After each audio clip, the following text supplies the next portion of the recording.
Hello friend, আজ আমি আপনাদেরকে দেখাবো কিভাবে গেম প্লেয়ার অটো আপডেট মেসেজটি বন্ধ করতে হয় এবং অটো আপডেট চিরতরে বন্ধ করতে হয়। সেই জন্য আপনাদেরকে যেতে হবে উইন্ডোজ সার্চ বাটনে গিয়ে Windows defender and farewell. Windows defender farewell থেকে আপনারা যাবেন অ্যাডভান্স সিটিংয়ে। অ্যাডভান্স সিটিংয়ে গিয়ে আপনারা সেখান থেকে আউটবাউন্ড রুলসে যাবেন।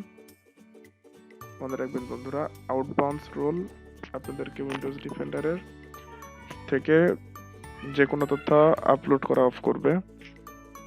এখান থেকে আপনারা প্রোগ্রাম সিলেক্ট করে নেক্সট দিবেন, দেন প্রোগ্রাম পাথ সিলেক্ট করে দিবেন। প্রোগ্রাম পাথটা আপনারা সাধারণত উইন্ডোজের সি ড্রাইভে গিয়ে সেখান থেকে কেএম প্লেয়ার যে ফোল্ডারটা আছে সেটার ভিতর যাবেন। কেএম প্লেয়ার ফোল্ডার থেকে কেএম প্লেয়ার যে অ্যাপ্লিকেশন এক্সটেনশনটা আছে সেটা সিলেক্ট করে ওপেন দিয়ে দিবেন। তারপর নেক্সট চেপে আপনারা এটা ব্লক দি কানেকশন করে দিবেন। আপনাদের এখানে অ্যালাউ দি কানেকশন থাকবে, ওটাকে ব্লক দি কানেকশন করে দিবেন। আর এখানে একটা যে কোনো নাম দিয়ে দিবেন, সেটা হচ্ছে কেএম প্লেয়ার আপলোড দিতে পারেন বা কেএম প্লেয়ার আপ অথবা অন্য যে কোনো নাম দিতে পারেন কেএম প্লেয়ার রিলেটেড। দেন ডিসক্রিপশনে কিছু লেখার ইচ্ছা থাকলে লিখতে পারেন, দেন ফিনিশ করে দিবেন। ঠিক সেম প্রসেসে আবার আপনারা অ্যাডভান্স সেটিংয়ে যাবেন এবং সেখান থেকে ইনবাউন্ড রুলে যাবেন। ইনবাউন্ড রুলস থেকে নিউ রুল ক্রিয়েট করে প্রোগ্রাম নেক্সট চেপে আবার প্রোগ্রাম পাথটা সিলেক্ট করে দিবেন কেএম প্লেয়ার, দেন ওপেন।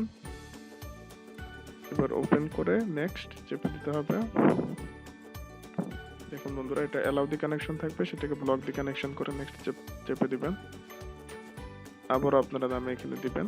এটা যেহেতু ইনবাউন্ড রুলস, এটা কেএম প্লেয়ারে যে কোনো তথ্য ডাউনলোড হওয়াকে রুখে দিবে। অর্থাৎ কেএম প্লেয়ারে যে কোনো অ্যাড আসা বা আপডেটের মেসেজ যেটা ইন্টারনেটের সময় আপডেট হওয়া সেটাকে ঢুকে দিয়ে ফিনিশ করে দিবেন। এবার অ্যাডভান্স সেটিং এ গিয়ে আপনারা চেক করে নিতে পারেন ইনবাউন্ড রুলস এবং আউটবাউন্ড রুলস ক্রিয়েট হয়েছে কিনা। আর হ্যাঁ বন্ধুরা, যারা আমার চ্যানেলটিকে এখনো সাবস্ক্রাইব করেননি, দয়া করে আমার চ্যানেলটিকে সাবস্ক্রাইব করুন আর আমার ভিডিওগুলোকে বেশি বেশি শেয়ার করুন। দেন এখন যদি আমরা গেম প্লেয়ারে ঢুকি, তাহলে আর গেম প্লেয়ার আপডেটের যে নোটিফিকেশনটা সেটা আসবে না। আপনার ইন্টারনেট কানেকশন ওপেন থাকলেও আসবে না। দেখুন বন্ধুরা, আমার এটাকে গেম প্লেয়ার ডিফল্ট ব্রাউজার করার জন্য নোটিফিকেশন এসেছে, কিন্তু আপডেটের কোনো নোটিফিকেশন এখন আর আসেনি।